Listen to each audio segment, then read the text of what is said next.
The Avatar universe is full of powerful benders, but among these countless benders, some hold a power far beyond the rest.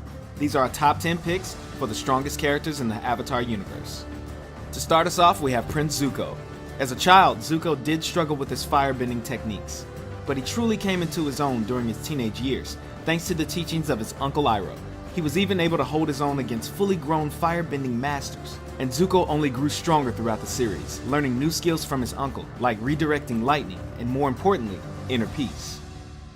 Next up is the authoritative Equalist leader, Amon. You'll get your duel, and I will destroy you. At first, Amon may seem to have a major disadvantage when he claims he's not a bender. Amon is, however, an expert in hand-to-hand combat. He is so skilled, he is known to neutralize expert benders using no bending himself. Despite this skill, Amon is also secretly a highly trained waterbender.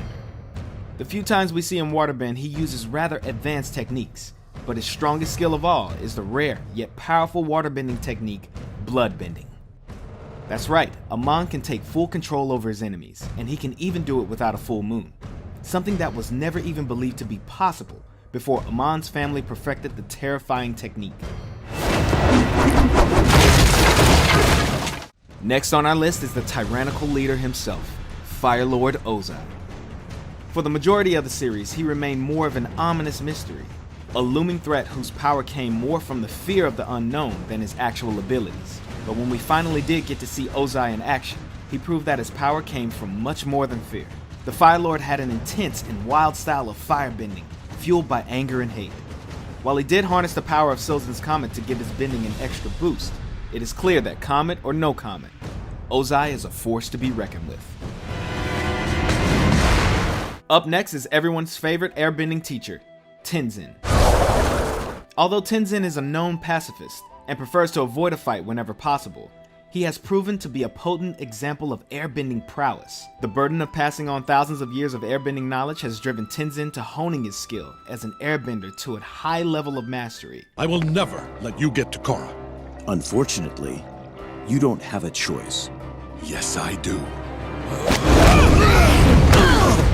He is able to hold his own against numerous highly trained Equalists and their mechanical weaponry. He arguably got the better of the infamous Zahir, keeping the villain on the defense and demonstrating his bending superiority before losing due to a little more than some bad luck.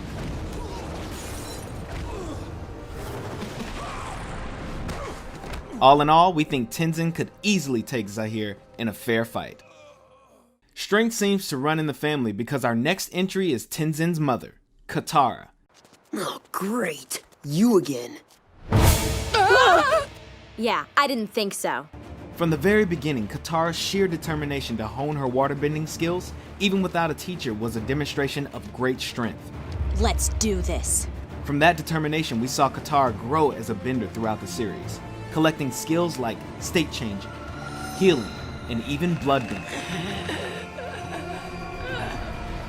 Her waterbending expertise, coupled with her ingenuity, gave her a significant advantage as she found clever and unique ways to put her waterbending to use.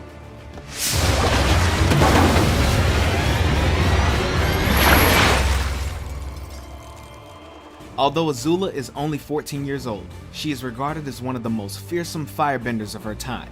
After mastering the basics of firebending at a very young age, her flames held such an intense heat that they developed a signature blue color.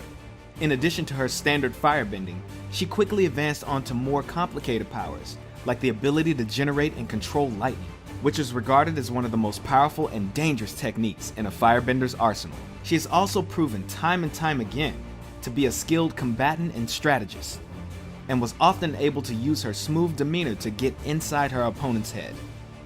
Azula's cold and relentless personality added to her immense physical power that made her a fierce leader, as well as a frighteningly dangerous foe to any who would dare cross her.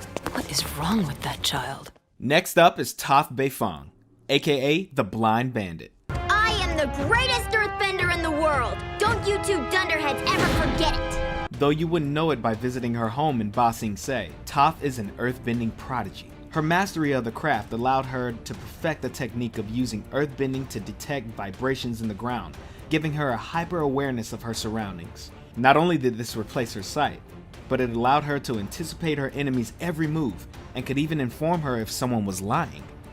He's not lying. How can you tell? I can feel his breathing and heartbeat. When people lie, there's a physical reaction. He's telling the truth. And we haven't even scratched the surface. Toph is able to use her earthbending for countless applications, whether it's to protect her allies, immobilize her enemies, or even mobilize herself. Toph has a skill for almost any situation. Need a ride? She has even gone as far as to invent and master an entirely new form of bending. Have I ever mentioned how sweet it is that you invented metal bending? You could stand to mention it more. When Toph runs into something she struggles with, she puts her rock-like willpower to the task until she's mastered that as well. Woo! Toph, you rule. Don't let his good nature fool you, because beneath Iroh's optimism and wisdom comes a raw power that only experience can bring. As one of the few firebenders of his time that understood how to firebend without resorting to anger, Iroh had a high level of mastery over the art. Though he would usually prefer to avoid a fight, he was not afraid to demonstrate his ability if the need presented itself.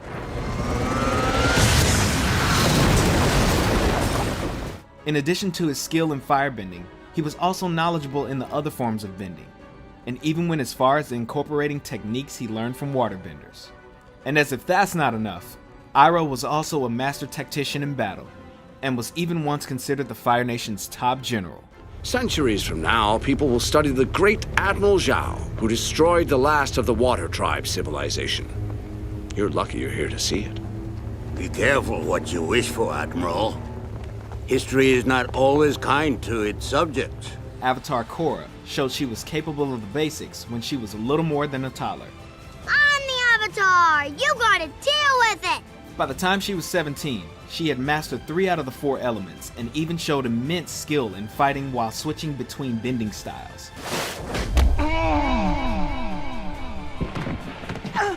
Chump. Water, fire, and earthbending came to her as naturally as breathing, as she pulled off advanced techniques with little hesitation. While she initially struggled with airbending, she eventually proved she could master that as well, and even fight using only airbending when needed. Punch, punch, punch! See? Mastered. Her grasp over the physical aspect of bending was so strong that she was able to use it to take down some of the most powerful forces in the world. With Katara as her teacher, she was also able to master the technique of healing, and through Unalaq she learned to bend the spirits, only adding to her status of one of the most powerful benders that the world has ever seen. Go in peace. Finally, we have the last airbender himself, Avatar Aang.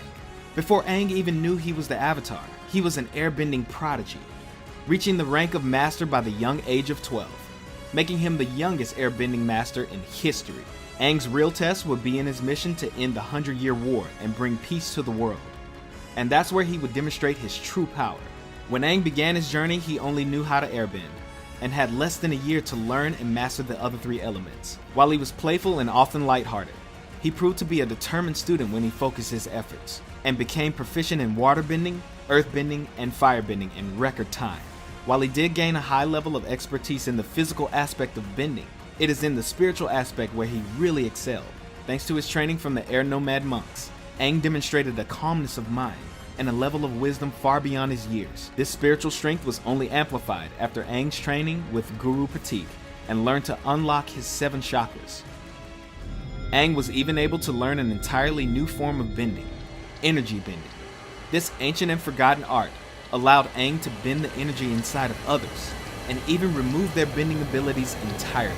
Aang's physical and spiritual power, as well as his own unbendable spirit, were what ultimately allowed him to take down the Fire Lord and end the 100-Year War.